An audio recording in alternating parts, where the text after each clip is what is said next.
nombre de mí se hace la paja. Por favor, Dios, a este bruto dale cerebro. Que en esta vaina de lírica yo lo desintegro. Claro, en eso te voy a matar. Dios mío, ¿cuántas veces para que él me gane tengo que orar? Tienes que orar.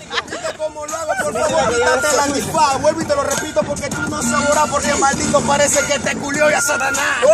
Dios mío, yo soy tu hijo. Para ganarle a este me ganan con un crucifijo. Hermano, que ahora le rapeo a Dios, porque sabe que en la tierra yo soy el de la voz. Tú eres de la voz, por eso que no suena cara. Maldito, pa' mí tú eres un doble cara. ¿Qué es lo que te pasa? Yo te mando pa' carajo. Tú eres más feo, maldito, que tu papá. Mira, hermano, ahora te la entablo. En antes conversé con Dios, ahora converso con el diablo. Mira, hermano, que te va mal. Yo no soy la mujer del diablo, pero él te culea mal. Que me culea mal. Por eso que te voy a fornicar lo que tú no sabes, maldito, que no sabes interpretar. Algo que te voy a decir, algo que dice la Biblia, que llegando con los dos, Dios de la boca los va a vomitar.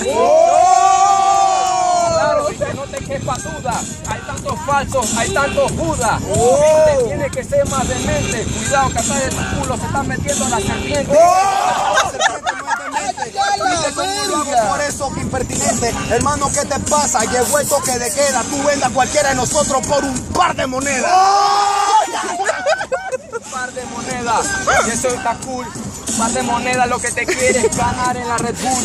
Claro, y ese es así, sin disimulo. A ver cómo tienes abierto ese culo.